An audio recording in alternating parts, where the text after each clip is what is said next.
This is the OTB Television Network, a service of Capital District Off-Track Betting.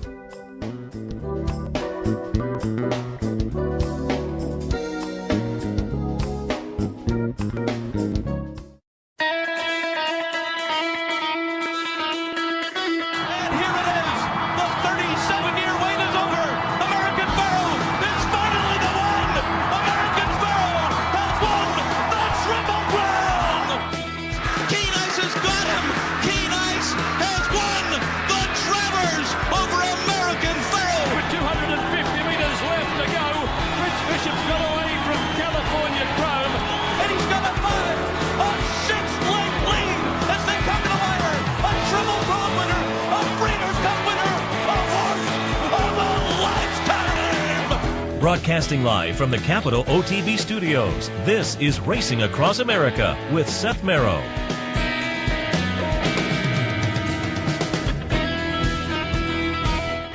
Good morning and welcome to Racing Across America on this Sunday morning. I'm Seth Merrow. Thanks for joining us. Thanks also to our friends at GULFSTREAM for their sponsorship. GULFSTREAM Park. Champions start here. We'll be there. Speaking of here, we'll be there. Fly down on Wednesday up at Palm Meadows to record some interviews Thursday morning, and we'll grab some more interviews, I assume, Thursday afternoon at the races. And then Friday and Saturday morning, we will be live from GULFSTREAM Park, Florida Derby weekend. Looking forward to it next Friday and Saturday right here on the network. Tune in for that. Don't forget also, today here at the Clubhouse Racebook, a $100 win-a-bet contest. Come on down, enjoy all the NCAA basketball action, all the racing action, and participate in the win-a-bet contest right here at the Clubhouse Racebook, 711 Central Avenue in Albany. And also want to keep it in the front of your mind. Again, we're down at GULFSTREAM next Friday and Saturday. Next Saturday, Dubai World Cup also. But next Friday, it is the bounty bet. $1,600 plus up for grabs, and you have a chance to pull all or a piece of that down. It's the mandatory payout next Friday. It's the GULFSTREAM late pick 4 next Friday.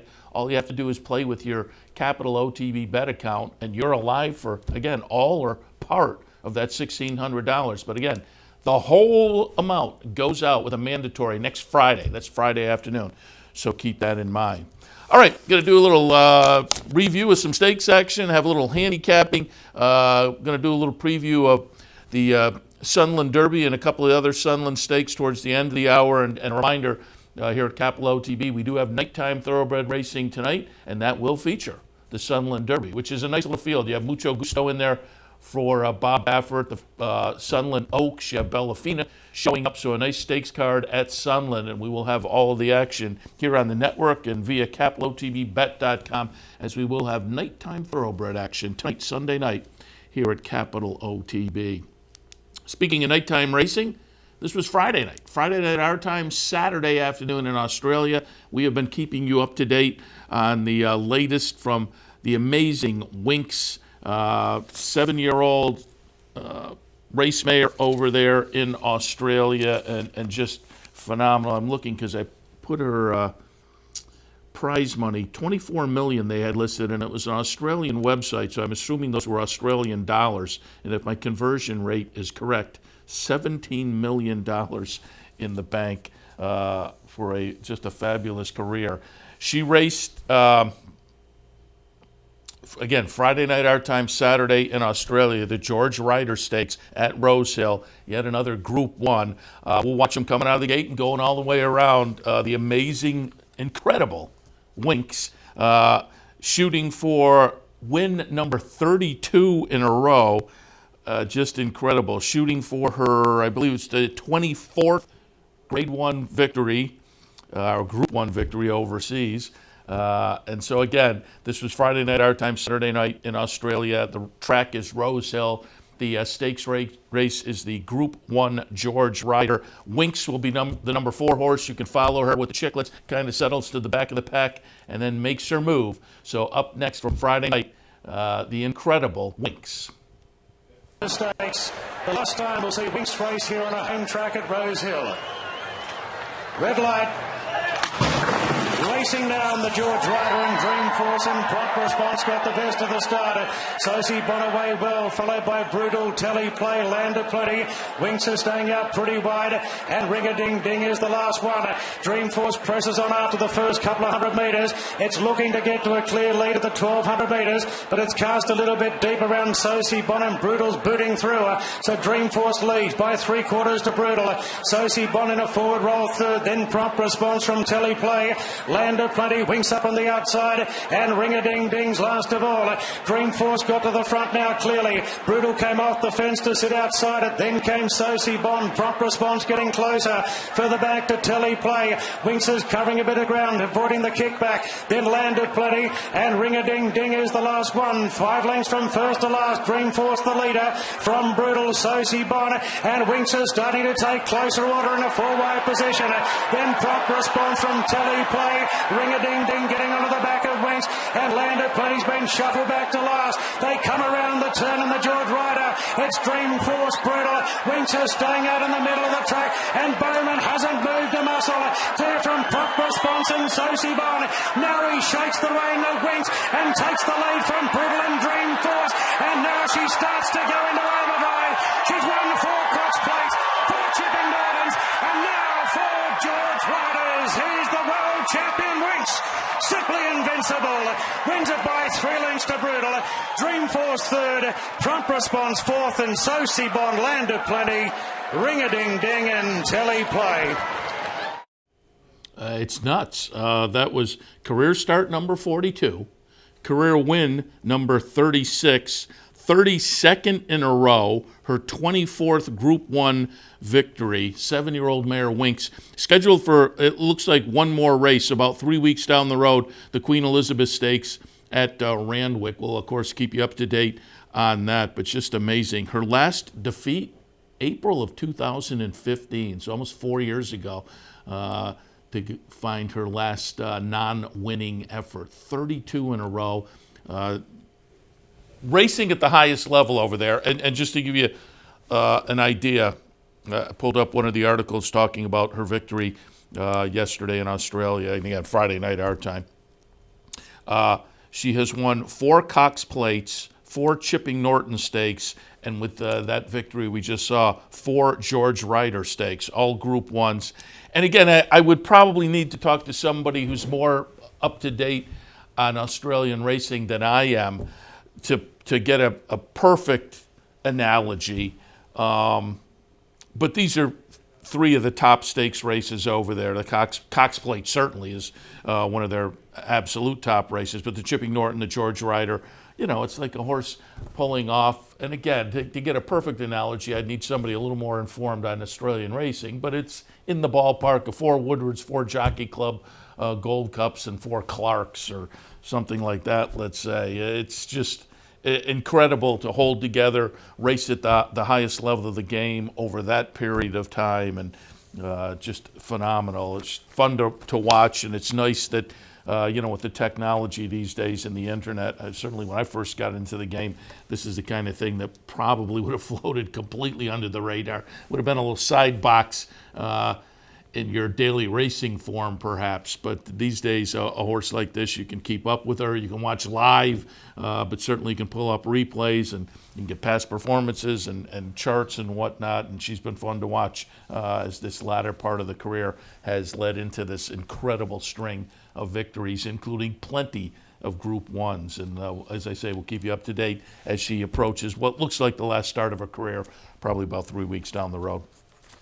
All right, let's move over on this side of the Pacific Ocean and take a look at what happened in the United States yesterday. Obviously, all eyes on Fairgrounds, and that was because the Louisiana Derby puts the exclamation point on their meet. Final day of their meet is this afternoon, but boy, it was a nice stakes day yesterday at the Fairgrounds, and we'll kick things off taking a look at the Louisiana Derby. I took a shot with number 10 Spinoff. I thought as we got maybe 75, 80 yards into the stretch, I thought I was going to be right with a little bit of an upset.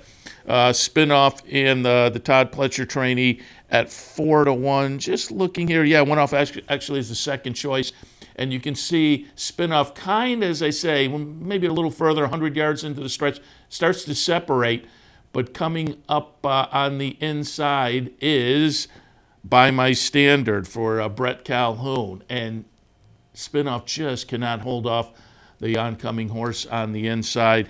Wins by a chart margin of 3/4 of a length at 22 to 1. Running third was Sueno. Running fourth was Country House, the nice Bill Mott runner. Obviously, something amiss with number 6, War of Will, who went off as the 4-5 favorite. War of Will for Mark Casse runs 9th. If you watched the NBC broadcast yesterday, they came back from a commercial break, and Jerry Bailey said, you know what, we watched the replay, and War of Will winds up just kind of the hind end goes out a little bit, a few jumps out of the gate, and they showed a head-on out of the gate. And sure enough, it's not a marked thing, but you can, even for an untrained eye, you can tell the horse's hind end kind of goes out from under him a little bit, War of Will. And so doesn't get the early position. But more importantly, Jay Privman, after the race, wrote a little article, talked to Mark Casse. Casse described after the race War of Will as being significantly off, and they thought the horse had maybe pulled a muscle. And Casse pointed to that little incident a few strides out of the gate where the horse just goes back on his hind end a little bit, and they think, and I'm just quoting here, if you watch, he buckles on his right hind, and we believe maybe it was a stumble of some sort, but when he did, we think he strained a muscle or whatever. Significantly off after the race, and at this point, when Privman talked to him yesterday, Casse said too early to make a decision on the Kentucky Derby. I would expect maybe we'll get a little more today, because Casse had said hopefully it'll be a little bit better tomorrow. We'll get a better idea of what the situation is. But War of Will, with the 9th place finish as the 4-5 favorite, obviously, and just never in the hunt. It seemed like one of those situations where maybe there was some kind of an excuse. There was. We'll see how it plays into his Kentucky Derby plan. Certainly, points-wise, he was already in good shape. So, when I talked to Mark Casse for yesterday's Racing Across America, he said the game plan from here will be go up to Lexington with the horse and stay there probably until a week, 10 days before the Derby, and then go over to Churchill. We'll see how that plays out now with the situation again, pulling a little muscle strain yesterday in the Louisiana Derby. So a little bit of an upset, 22 to 1 by my standards.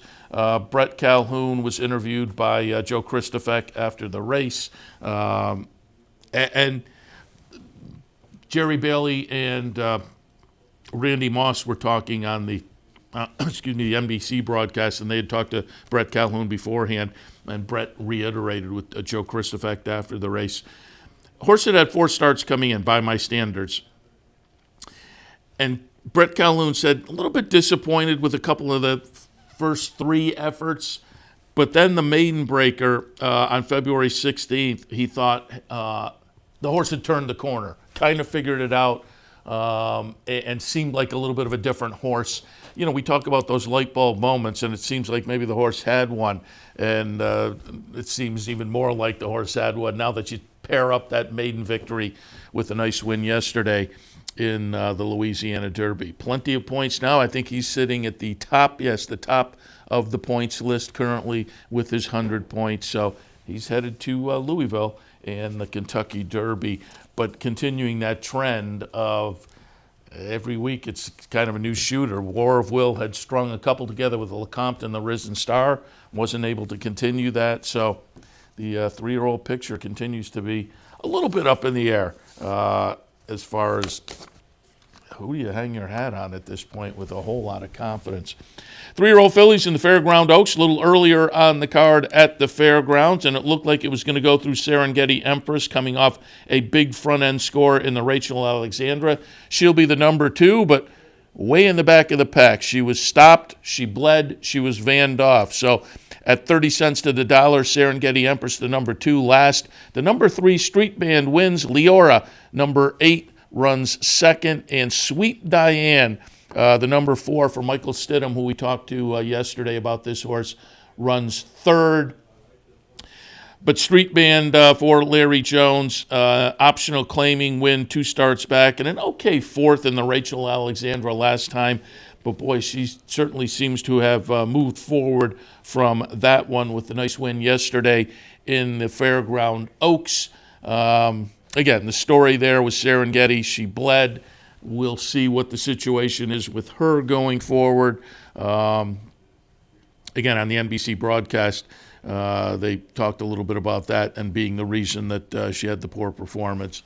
Verified in the chart, stopped, bled, vanned off for Serengeti Empress, the favorite. And at 10-1, Street Band gets it done under Sophie Doyle for Larry Jones. Again, looking pretty good in the Fairground Oaks, and you think off a performance like that, she goes to Kentucky for the Kentucky Oaks with a little bit of confidence from the Street Band team. But a couple upsets on the 3-year-old side in the Oaks and the Derby down there yesterday at the Fairgrounds. Not so much so in the Muñez, where Bricks and Mortar was the 30-cent to $1 favorite and got it done as the chalk, but had to work for it. As they come into the stretch here, the front runner, number 6, Mark It Off, 62-1, just refuses to be passed. Went out and set the fractions, and you kind of thought here, oh, they're going to do it. I used number 2, Divisadero, in a pick 3, and number 3, Synchrony, to upset. I also used Bricks and Mortar, but I was thinking, hey, in the pick, if you can upset, and you can see Ding Dong, and Bricks and Mortar just gets it over 62-1, Mark It Off, who just would not give up. As I say, I was thinking maybe I played a little pick 3 with those last 3 races, hoping for some upsets. I won the battle, I lost the war. I didn't get the upset in the first leg. Top of the stretch, I thought Divisadero was going to go by them all, and then just kind of flattened out. Synchrony for, again, Michael Stidham, who we talked to yesterday, 4 for 4 over the track. Made a nice late run, got past Divisadero, so winds up running 3rd, but off some very modest early fractions. Bricks and Mortar, who got the jump on the others, and Mark It Off, who was setting the fractions, they weren't coming back. The early fractions, 24 and change, 51 and change, 115 and change. So again, Synchrony makes a nice late run to get up there for 3rd, but just those front 2 were ding-donging it. They weren't going to come back. But Bricks and Mortar, by a chart margin of a nose, gets it done. Had to sweat it out a little bit if you had the 30-cent to $1 favorite in your mix, but you had to cry a little bit if you had the 62-1 shot and just got edged there. That said, if you did like Mark It Off and maybe played around with the chalk on top in the exacta, it's a $48 exacta for $2. So you did get some value there with a $2.60 horse winning. But long shot running second. And how would you have played that horse? Yesterday on the show, had Joe Christofek on, and he made the point, where's the speed going to come from in this race? And so there were a couple of races underneath where maybe you could have made the case that Mark It Off would be the speed. That's kind of... you would have been taking a flyer, but if you were so inclined, hey, let me see if I can find a little price here to maybe sneak it around on the front end. You could have done worse than Mark It Off, I suppose, and that was maybe a little bit of an angle you could have gone with. You would have had to work your crystal ball a little bit, but as I say, that might have been what somebody was thinking of, and if that was, boy, you had to feel good for a lot of the trip, a lot of the way around. As I say, top of the stretch, you thought they might swallow Mark It Up off, but off those early fractions, still had plenty left and made it kind of a ding-dong battle there. But Bricks and Mortar now for Chad and Klarovich. Good-looking turfer going into this 2019 season now with a couple of nice victories under the belt. The Pegasus World Cup turf, now this grade 2 in the Muñez. We'll see. Hopefully we'll catch up with Chad when we're down at Palm Meadows next week. Maybe get a little update on what is next for Brick and Mortar. But had a good season going back to the 3-year-old year, 2017. The 4-year-old season, was pretty much a washout in that laid off from October 2017 until December of last year and won an optional claimer on the comeback as a late 4-year-old. Now as a 5-year-old. Again, going to be interesting to see how this one becomes a player on the turf scene, because clearly if you were putting together a list of top performers in the turf division at this point, probably be on top as far as middle towards late March. And as I say, we'll try to catch up with Chad, see what's next for bricks and mortar. But a nice gutsy win yesterday down at the fairgrounds. And finally, the New Orleans handicap. I was in doing Racing Across America for this one. I did not use Core Beliefs. Core Beliefs will be the winner, the number 11. Silver Dust, the number 6, I had down at the bottom of my mix. He'll run second. Number 2, Lone Sailor, third. I like Copper Bullet, the number 10 horse, as the 2-1 favorite. Disappoints running 5th, but it was a nice performance from number 11, Core Beliefs. Hadn't been seen since the Pennsylvania Derby, and you can kind of see him there. Comes down and makes a nice little late run when finally gets straightened out. Chart margin of 3/4 of a length over Silver Dust. But for Peter Urton, had shown a little bit of ability as a 3-year-old, won the Ohio Derby, beaten in the Haskell, beaten in the Pennsylvania Derby, and again, sat off after that. Peter Urton was interviewed after the race and said, you know what, we kind of felt the horse kind of needed to grow into himself. So came out of the Pennsylvania Derby, said, let's take some time off. And then you would assume, given the situation out in Southern California, that played into coming to Fairgrounds. But Urton said no. He said it wasn't so much the California situation as the options in California going forward would be a little too long distance-wise. The option over at Oaklawn was going to be a little too short, and this 1 1/8 they thought was going to hit Core Beliefs square between the eyes. Little bullet workout out in Southern California leading into this might have tipped their hand a little bit. So it was a nice performance, nice win from Core Beliefs in the 4-year-old debut, and you would think he'll be an interesting player now in the older division this year. So nice series of stakes races down at the fairgrounds yesterday, highlighted by that Louisiana Derby. The New Orleans Ladies also on the card. That was number 2, Beau Recall for Brad Cox. And that's notable because running second, sensitive for Brad Cox. So Brad Cox 1-2 in the New Orleans Ladies. And we got a little $32 Brad Cox exacta. Talked with Mike Stidham about Flower Party, who was in that New Orleans Ladies. Coming over from Europe, this was the first start since a career over in Italy. He thought the horse was coming into the race. Horse got loose in the post parade, wound up running 5th. An okay 5th. I would not give up on Flower Party. I think what we saw over in Europe, and now with one under the belt. I was curious the distance, too, for that horse. Flower Party over in Europe had been racing in a series of 1 1/4 races to end the season last year. The race yesterday was 1 1/16. But again, with the United States start under the belt, we'll see what's going on going forward for a Flower Party, the Stidham horse that we talked about yesterday. But I wouldn't. I'd kind of draw a line maybe through that 5th place finish yesterday. Also yesterday, and now I don't see my notes, but stakes races at some of the other tracks, and the one that was a little bit notable to me was Mattress Mac won the Cicada in New York. Comes in from Mahoning Valley and does it, I think, at a $72 price. So a little bit of an upset on the move from Mahoning to Aqueduct, but does get it done yesterday in the stakes race there, the Cicada. So a little bit of stakes race action around the country other than New Orleans, but obviously the highlight yesterday was at the fairgrounds with the Louisiana Derby. And again, I talked a little bit about the leaderboard as far as points. And just to talk a little Kentucky Derby before we go to the first break, I'll give you an update on the leaderboard. By my standards now, on top with 100 points, and I would say the top 9 are probably safely in. By my standards, War of Will, and we'll watch and get updates on that one. Code of Honor has 54. Long Range Toddy has 53.5. Heichel with 50. Tacitus with 50. game winner with 45, and spin-off after yesterday with 40. The Pletcher horse, who now you would assume has enough to get in. Then that's Omaha Beach with 37.5, I think is okay. Then we get down to number 10, Mind Control with 30, Country House with 30, Soeno after yesterday's performance in New Orleans with 28, Improbable 25. I think when you're down around 30, it starts to become a little more questionable.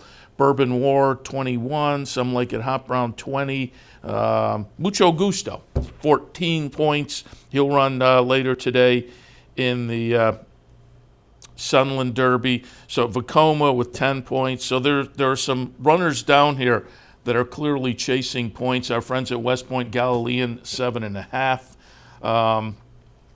So they'll still be chasing points. There are still obviously points opportunities out there.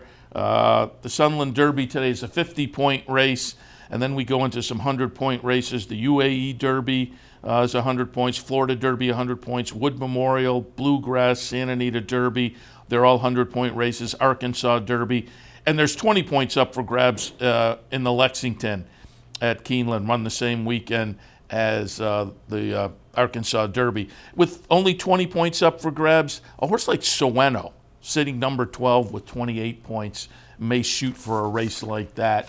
You get that, you get your 20 points, you bounce from 28 up to 48, and you're in pretty good shape.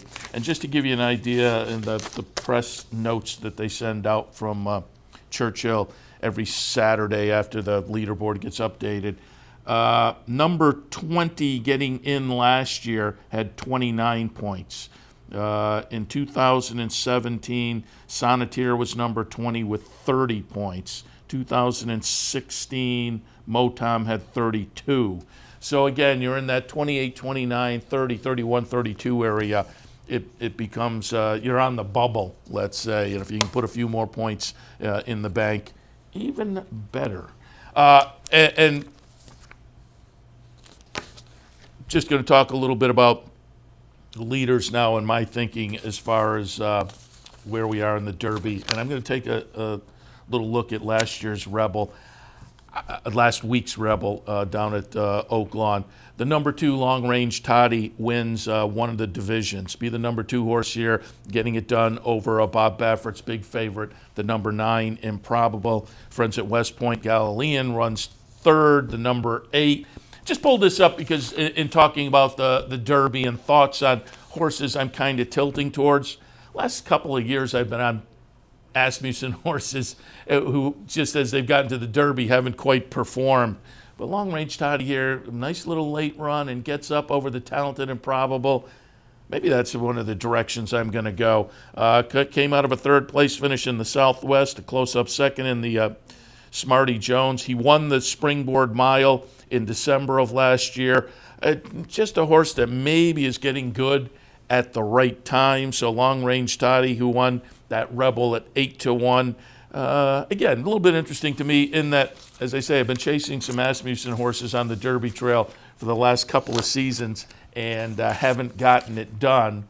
But, I don't want to jump off the bandwagon this year if Long Range Toddy does wind up to be an Asmussen runner to get it done at maybe a little value because, and we'll see if we get some value, but you would think off of this one at 8-1 may still be some question marks, and there'll be some horses coming out of those later preps that just, what have you done for me lately? So Santa Anita Derby, Wood winner, Arkansas Derby winner may attract a little more attention. So again, just some thoughts right now on Derby horses that interest me. That's one. As far as putting together a top 5 or a top 10, a few years ago, I was one of the voters, the top 10 for ESPN, which they put on their website every week during the Derby Trail. Subsequently, ESPN has kind of done away with their horse racing coverage. But back in those days, I had to put together a top 10 every week. I get it, and if you have to, you can. But I've been saying for weeks now, and yesterday's results in the Louisiana Derby continue, it just seems like it's up in the air, where every week it's a new shooter comes in and kind of performs well and then can't back it up in the next race. So I'll give you some ideas here. I pulled up Jeremy Plunk's top 10.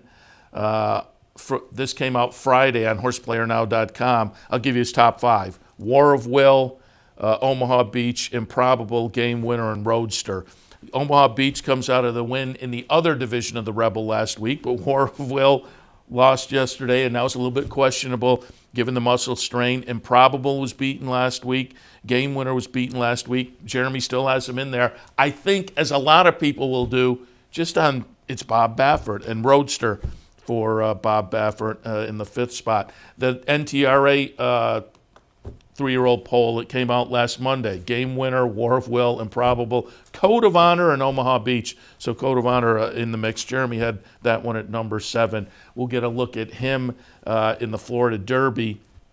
And it'll be interesting to see the Florida Derby, because how will that play out pace-wise as compared to the race where Hidden Scroll went out and kind of got burned out, set things up pace-wise nicely for Code of Honor. Will that play out in the Florida Derby? As I say, this last round of preps, I think, is going to change a lot of people's minds or make them more confident on the horses they're latched onto, because there will be a what have you done for me lately kind of scenario. And if some of these horses now can put a couple together, run well. Hidden Scroll, if Hidden Scroll can bounce back, he was so good in the career debut, that'll answer some questions. But so far, seems like it's been a lot like last year, where everything's a little bit up in the air as far as the 3-year-old scene. Last year, Justify made that incredible 3-year-old season play into a Triple Crown. We'll see if somebody can kind of come to the forefront and do that over the next few weeks and into the Triple Crown season. But this year, it just looks like it's hard to imagine at this point a Triple Crown winner. Although, if somebody does step forward and kind of does turn the corner and have the light bulb turn on, maybe it's not that strong of a crop, and maybe this becomes an easier year for a Triple Crown if all of a sudden over the next few weeks somebody steps forward and really starts to show some talent. But so far seems to be a little up in the air as far as the 3-year-old scene and the Derby Trail. All right, we'll take a break. When we come back, a little handicapping. I put together a little Rainbow 6 ticket for today. It's a $2 million pool you're playing into. It's a $19 ticket. My confidence level is not great, because there are a couple of races in there where I either could have pared down or gone 6 or 7 deep. But a $19 ticket, we'll toss that out there if you want to fool around and have a little fun today. The Rainbow 6 ticket coming up, and then towards the end of the hour, we'll do a little preview on some of the Sunland action coming up a little bit later today, including the Sunland Derby. All of that right after this. Stay tuned. It may be cold in the Northeast, but in South Florida, the action's hot. This winter, be part of the championship meet at Gulfstream Park, where the fields are deep and the payouts are big. With some of the most competitive turf racing in America, Gulfstream Park is your winter destination for the finest in championship thoroughbred horse racing. And if you're looking for the top jockeys and best trainers, you'll find them all at Gulfstream Park. So play it today. Gulfstream Park. Champions start here. Here in upstate New York, no one provides bettors with more wagering options than Capital OTB. Our network of ranch and easy bet locations stretches from the mid-Hudson Valley all the way to the Canadian border and west to central New York. So whether you need to place a bet, fund your Capital Bets account, or watch the next big race, all the action is just around the corner. A full list of our branch and easy bet locations can be found online at capitalotb.com. Capital OTB, the better and most convenient choice for wagering in upstate New York. No matter where in the world you are, the excitement of wagering on horse racing is just a click away. You'll get live streaming, past performances, race replays, our virtual tote board, analysis and selections from professional handicappers, a simple, safe, and secure wagering platform, and best of all, you get track prices. CapitalOTBBet.com. Bet any place, anytime at CapitalOTBBet.com. And be sure to download our new mobile app from the iTunes Store or Google Play. Welcome back to Racing Across America on this Sunday morning. Again, going to take a little look at the Rainbow 6 with a small ticket, a 2x4 by 2 by 3 by 2 by a single combination comes out to a little over $19 at the 20-cent increment. And again, there's $2 million in the pool. And keep in mind, we will be at Gulfstream next Friday and Saturday, but more importantly, a week from today, if this rainbow does not get hit over the next few days, it's a mandatory payout next Sunday. Keep that in mind. You got to jump into that pool, certainly, because it's going to continue to balloon up over the coming days, and well worth taking your shot a week from today. But with $2 million in, and they're putting in a good chunk of money every day, worth taking a shot. You come down with the console, you can wind up with a few $100 perhaps, or $500 or $600, maybe even $1,200 if things work out. Again, I have a little ticket. My confidence level is iffy, just because, excuse me, there are a couple of races in here that, boy, they were tough. So we'll see how it plays out. But at the $19 price, you can take a little swing maybe. Or if you've already have a ticket planned and you're looking at some of the numbers I tossed out there, maybe it gives you some ideas or adds confidence to what you had planned to play. Seventh race will kick off the rainbow on this Sunday afternoon. Maiden 12-5 claimers going a mile. I'm going to use the 8 and the 4. I have it 8-4-5, but I pared it down to the 8 and the 4. Love Sick Kitten on top. And again, this is, as I say, a sequence where the confidence level is a little dicey. But Love Sick Kitten claimed 2 starts back for $35,000 off of a series of races that would clearly have an edge on this bunch. But moved out of the Mike Maker, Ken and Sarah Ramsey barn into the Peter Walder, Ron Paolucci barn. And in the first start for the New Connections, tossed in a real dud. That was at the 35 level, and again, that was the same price the horse was claimed for 2 back. Now they dropped down to 12.5.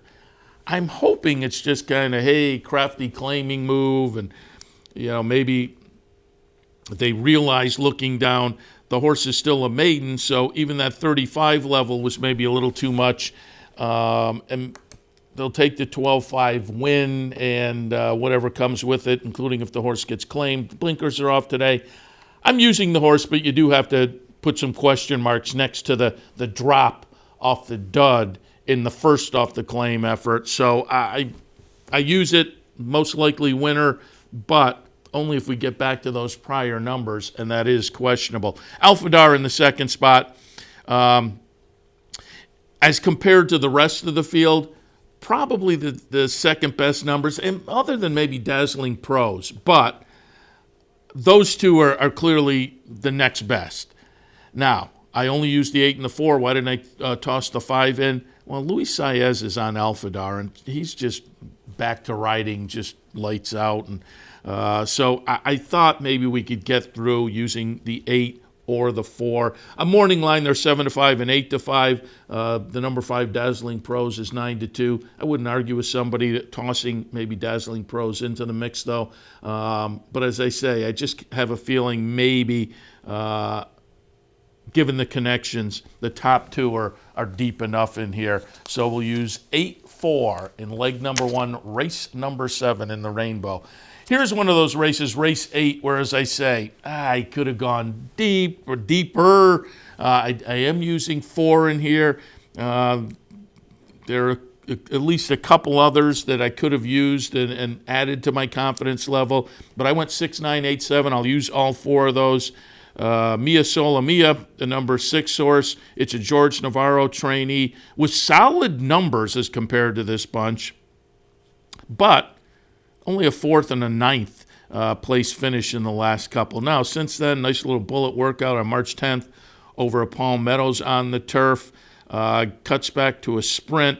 Sprinted in the career debut, and that was an okay 4th place finish. Last time went a mile, had early speed before fading. Now goes back to the 5 furlong sprint. I just think there's some things to like about Mia Sola Mia, including the trainer, who's obviously having a very good meet. But we'll put that one on top and use it with others in here, obviously. My man Shepard, I couldn't ignore Lady Munnings, the number 9 horse. Jonathan Shepard, trainee. Career debut, a decent little 3rd place finish at a 5 furlong turf sprint. And then the follow-up was very good. 4-1 in both starts. and certainly benefited from the career debut and moved forward nicely in the second start. Boy, if that improvement continues, again, Shepard may be in a good spot with Lady Munnings. A couple of weeks back, nice little bullet workout in prep for this. So Lady Munnings looks tough. Paid well over $500,000 for Blahnik. It's the Todd Pletcher trainee that I have in the third spot. I'll be interested to see where the betting public goes. Excuse me. 6-1 on the morning line. And the first two starts weren't much to write home about. Both of those were at Saratoga last summer, however. Now comes back, turf sprint, off a layoff. Who knows? Maybe an improved 3-year-old. Again, they paid a lot of money for this horse. A little bit of breeding here. We'll see. Luis Saez on board. I just didn't want to leave this one off and have it upset me. A Pletcher horse at maybe some value. Princess Trina in the third spot. Plenty of early speed. Showed that last time in a 5-furlong turf sprint before fading late.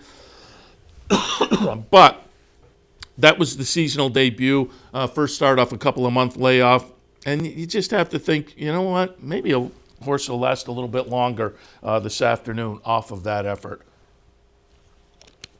So in the eighth race, I went 6, 9, 8, and 7. I used all of those. The number 1, New Rules for Norm Cassie, I think could be a player. Skyphos, the number 4 for Trombetta. The first-time starter for George Weaver, Buddy's Memory with Jose Ortiz on board. Again, there are a few others I could have thrown in. But I'm 4 deep. We'll see if we get through leg number 2. Leg number 3, the 9th race at Gulfstream. Another race where, again, and that's what the sequence is like, I could have gone a little deeper. I'm only going to use the 5 and the 1, the 3, the 4, the 7. All are a little bit scary as well. But I'll use number 5, Firm, George Navarro trainee, off the claim. Obviously, Navarro very good off the claim. This horse has a couple of just okay starts that bookend a very good start. The Maiden Breaker 2 starts back was pretty solid. Now, the other note is all the starts so far have been on the dirt. This one comes back on the turf. But I'm just going to put my trust in Navarro. Jose Ortiz on board, and we'll hope to get to a number like we had 2 back. King Leo, Luis Saez on board. The number went backwards a little bit last time, but I think the horse is better than that. And just looking at the rest of this field, if we get to one of those better numbers, this horse is right in the thick of things. Antonio Sano trains on a little bit of a roll. Had a nice little stakes win yesterday. So King Leo in the mix. But Home Drill for David Fox is one that I'm scared to leave out. Broke the maiden 2 back. And then was maybe a little overmatched in the stakes last time. Moe's Ride for George Weaver off the debut maiden win. I'm not sure we know what the upside is yet for this one. And Navarro also has Sweet Caden. So I'm using Firm from Navarro. But Sweet Caden, another one trying turf for the first time, off of a couple of decent dirt efforts recently. So this is the one that is maybe a little scarier. As I said, in the 8th, I could have gone deep, but I have 4 in there. In this one, I could have gone deeper. I'm only 2 deep in race 9, though. Leg number 3, I'll use the 5 and the 1, see if we get through. And as I say, this is a ticket. I tried to just keep it inexpensive because I could have, to use all the horses I like, would have broken the bank. So at this point, just have something that, put out a $20 bill and maybe have a little bit of fun. Leg number 4, race number 10. I'm going to use the 3, 6, and the 8. 10th race at Gulfstream. Irod Ortiz on board Ledecky, who ran a good 3rd last time in a similar event. And off the last couple of numbers, I think this horse is a good fit with this particular field. Special Counsel in the 2nd spot. They got ambitious last time. Went through a 6,250 N2L, or N3L actually, 2 starts back. And then they moved up to the 12.5 level. They're dropping back to what is clearly more of a comfort zone class-wise. So Special Counsel in the mix, and Galileo's Affair. I'm going to draw a line through the last race. I'm not sure I can do that. Was claimed out of that race where the horse was pulled up and walked off. But boy, the races just before that are certainly good enough. So I don't want this horse to bounce back and rebound and have it off the ticket. So again, in race 10, we'll go 3 deep, 3, 6, and 8. Race number 11, we'll have a couple in here. using the 4 and the 6. It's a 6-horse field. We have the 2 horses that are first and third odds-wise on the morning line. I didn't use Ascura, the number 1 horse. Does have some early speed. Had a nice win last time. I'm a little questionable on that one class-wise overall, looking at what we've seen. But Ascura, I may regret leaving the 1 out of the mix. I put Chilled Milk in, the number 4. Nice maiden breaker last time off a series of numbers, Beyer numbers, that really stack up nicely with this bunch. So I think it's a little bit consistent. Finally broke through last time. Jose Ortiz stays on board. Chilled Milk in the mix and Reagan's Odyssey. Similar kind of numbers, similar consistency number-wise over the past few starts. And again, class-wise, I think fits with this group. So race 11, we will go 4 and 6. And then finally, and I hate to do this, last leg, I have a single. I typically, in these horizontals, I love it when my tickets, I can go a little thin early and a little deep late. But to keep it affordable, this is the way it played out. And I put Black Pepper on top. 6-1 on the morning line. We'll see. I'll be very interested to see when they go in the gate where the betting public is, because I think Black Pepper will take more action than this. But I can't say that for certain, because this horse clearly tossed in a dud last time when dropped to this level. And maybe the drop to this level and the dud just signals this horse has gone in the wrong direction. But was the 6-5 favorite that day, and that dud just looks like such an aberration. This horse was running well and doing it against better as late as middle of December last year. I'll use Black Pepper on top because, boy, you look at the rest of the field, and this is as Andy Serling would say, this is a hungry bunch. Just a group that have had plenty of opportunities, and they're still at the N2L condition. So I'll use Black Pepper and hope to rebound to the types of performances we saw 2 and 3 and 4 starts back. If so, I think Black Pepper lays over this field. But given what we saw last time, that is clearly a question mark. But to keep the ticket affordable, we'll just use that one on top. If I get through the first 5 legs, it will be a nail biter. Waiting for a single in a race like this to get us through the sequence. But again, it's a ticket that less than $20. Take a shot and have some fun, as there will be another big pool today, well over $2 million carryover, and they've been pumping in some nice money every day as well. All right, we'll head to our last break. When we come back, just going to take a quick look at some of the stakes action at Sunland, because again, that'll be the highlight of action on this Sunday, as again, we will have nighttime thoroughbred racing today at Capital OTB, and the Sunland Derby with Mucho Gusto, a Pletcher runner, an Asmussen runner. We'll highlight that Sunland card, and Bellafina in the Sunland Oaks as well. So we'll take a little preview of that Sunland Stakes action right after this. Stay tuned.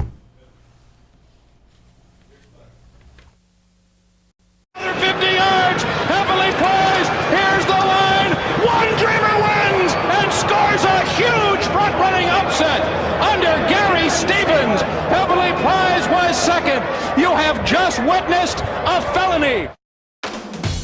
Visit Rivers Casino and Resort, the Capital Region's only destination for live table game action and the hottest new slots paying out millions.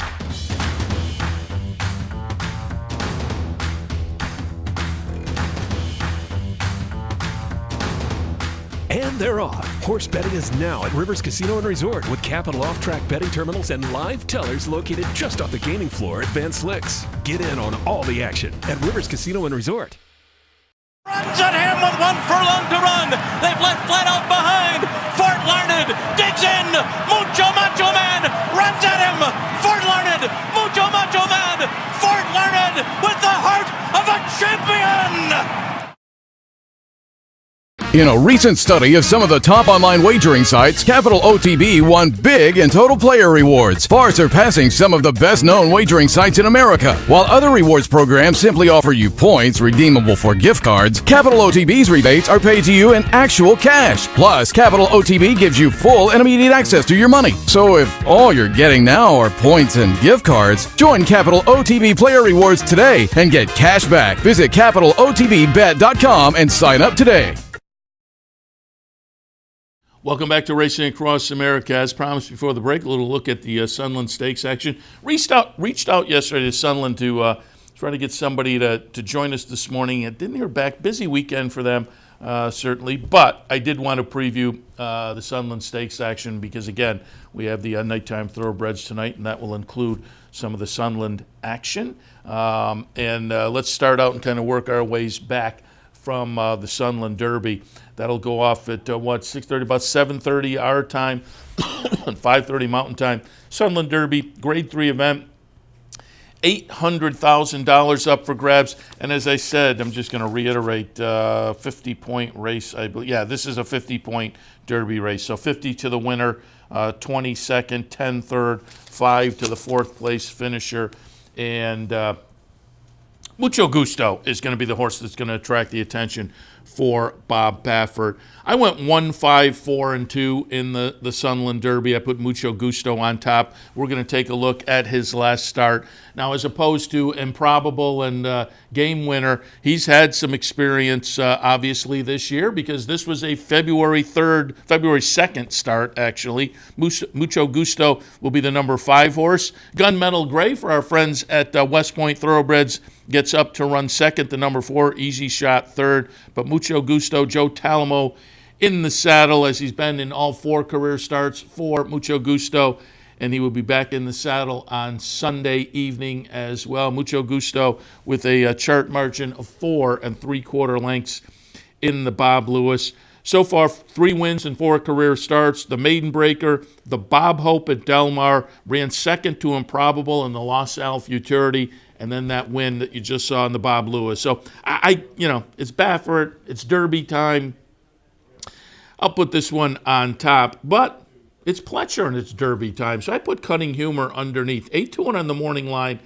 Another one I'll be interested to see what we get odds-wise for this one because the horse came over and off an optional claiming win at Gulfstream, came over to Oaklawn in the Southwest and disappointed running 7th there as the 2-1 choice. John Velasquez was on board for those last 2 starts, the optional claiming win at Gulfstream, the 7th place finish in the Southwest at Oaklawn, scheduled to be at Sunland on Sunday afternoon. We saw it yesterday with Spinoff. Pletcher, traditionally over the years, has been very good in these Derby Trail kinds of races, stepping up and getting horses to step up. I don't know if this 3-year-old crop is as strong this year as it has been.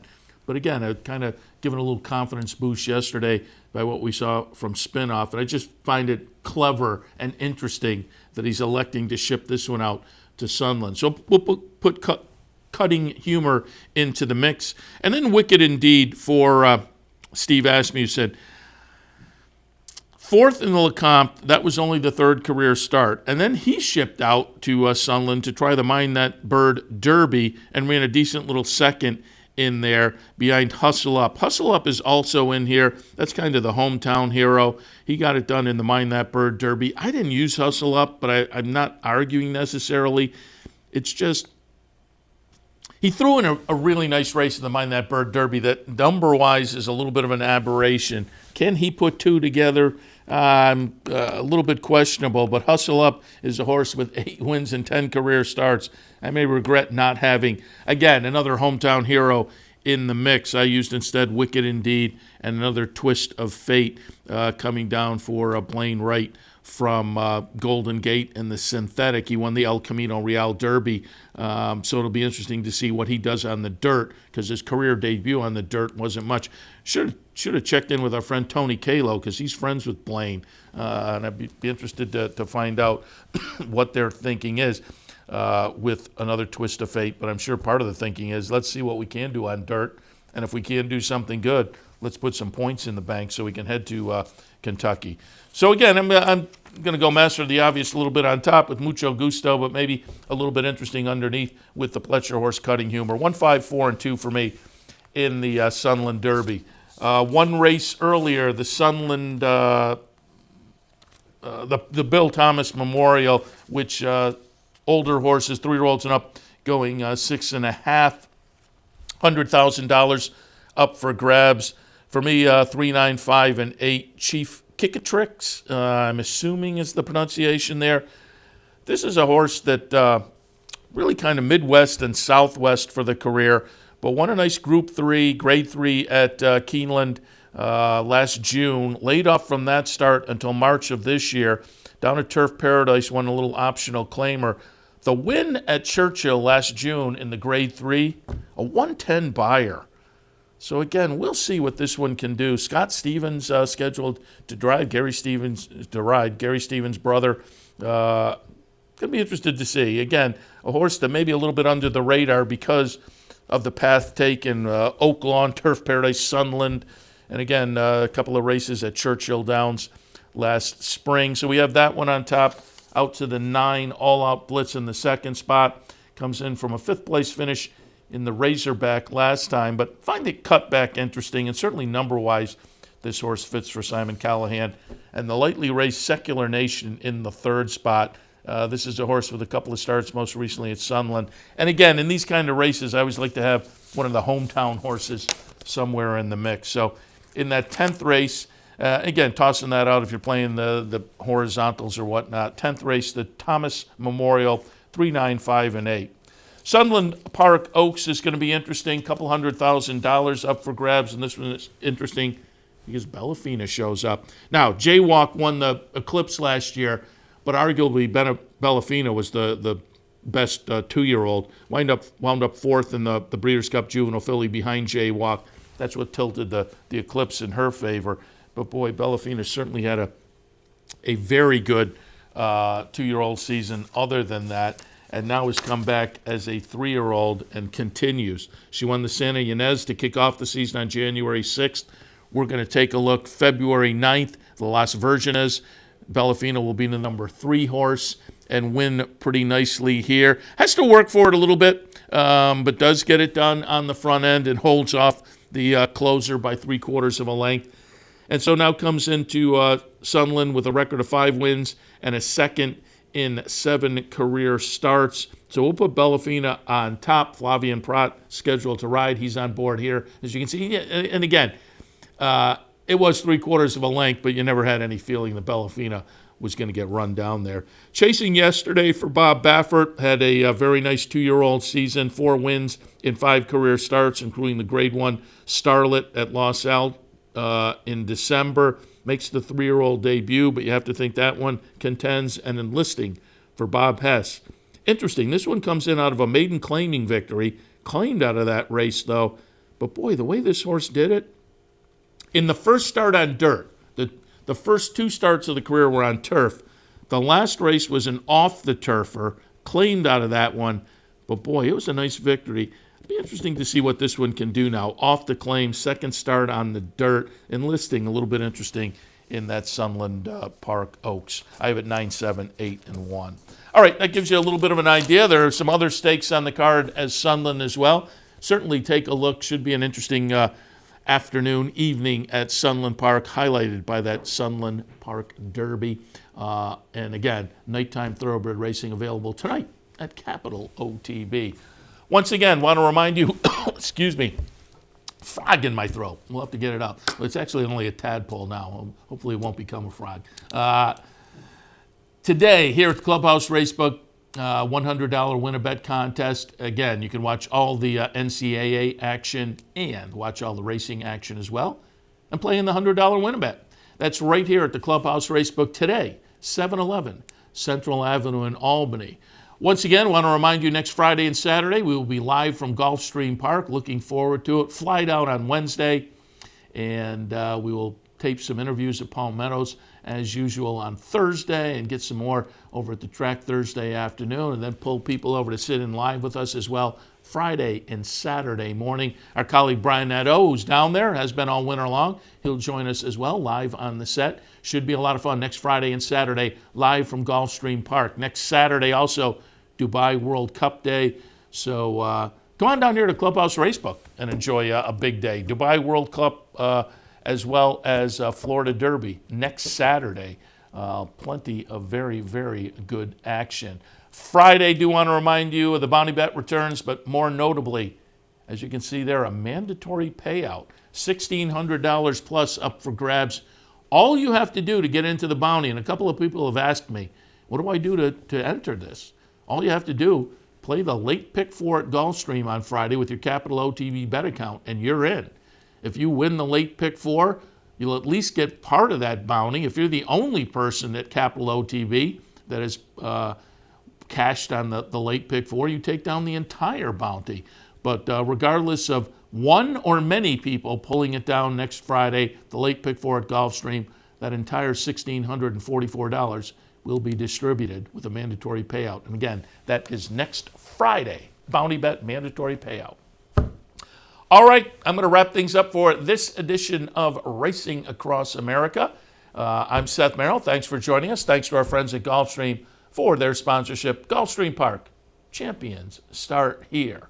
I'll be back in an hour and a half, couple hours or so, as post times have now shifted a little bit with daylight savings, but we'll be back in a while with OTB Live on a Sunday afternoon.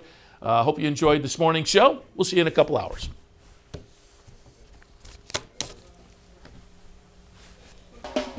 You're watching OTB TV, a service of Capital Off Track Betting.